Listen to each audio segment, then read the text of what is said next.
Namasté les amis. 5102, c'est le nombre de victimes de violences policières en France depuis novembre 2018. Et ce n'est pas une affirmation d'un affreux gauchiste comme moi, mais le recensement objectif opéré par le site violencepolicière.fr, un observatoire se basant sur les signalements des victimes et des associations, mais également sur les enquêtes de journaux comme Le Monde ou Libération. Quant au nombre de morts, le site Bastamag a comptabilisé 746 décès suite à une intervention des forces de l'ordre depuis 44 ans, soit une moyenne de 17 morts par an. C'est pourquoi des manifestations se sont déroulées un peu partout en France ce samedi 23 septembre à l'appel d'une centaine de syndicats et d'associations comme la CGT ou Extinction Rébellion et de partis politiques comme la France Insoumise ou Europe Écologie Les Verts. Il ne s'agissait pas de manifester contre la police et les policiers, contrairement à ce qu'affirmaient en chœur et avec suffisance les représentants de la Macronie, de la droite et de l'extrême droite, mais de manifester pour la justice, pour Naël et tous les autres, morts pour rien, si ce n'est une doctrine policière de plus en plus violente. Environ 400 personnes ont ainsi tranquillement défilé dans les rues d'Annecy samedi après-midi. On était très loin de l'ambiance violence et insurrectionnelle des chaînes d'information en continu, CNews et BFM TV, passant en boucle les images d'une voiture de police caillassée lors de la manifestation à Paris. Je suis là aujourd'hui parce qu'il y a la rentrée, les mobilisations elles reprennent et c'est important d'être mobilisé dès le début parce que les défis il y en a plein, les oppressions il y en a plein et notamment les violences policières, notamment le racisme qui sont toujours présents en France, qui augmentent encore plus. Et comment on va faire pour lutter pour un monde meilleur s'il y a une répression qui est aussi forte?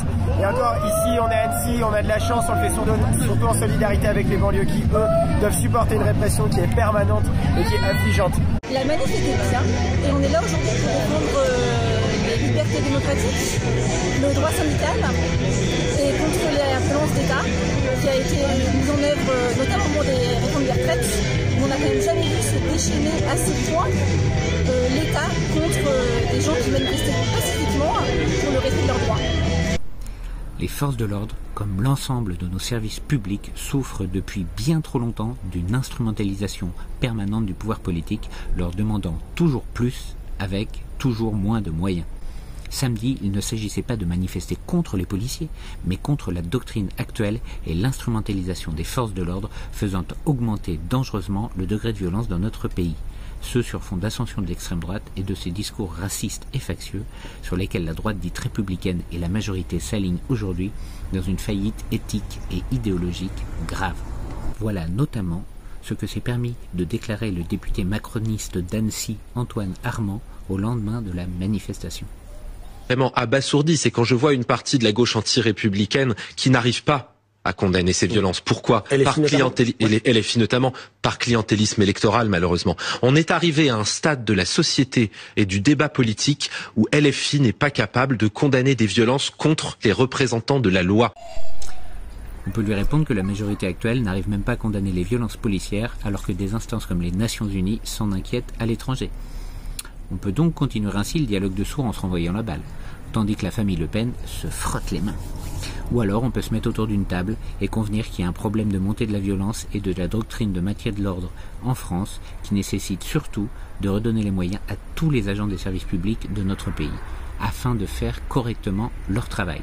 Forces de l'ordre, mais également personnel de santé, enseignants, fonctionnaires de justice, toutes celles et ceux qui sont censés agir au nom de l'intérêt général de la France et qui voient leur mission sans cesse rognée sur l'autel de la rentabilité.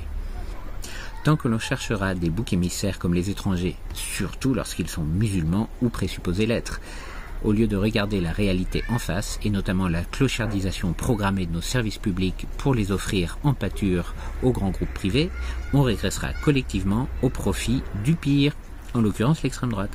Ainsi, puisqu'il paraît que nous sommes le pays des Lumières, il serait grand temps de rallumer le courant.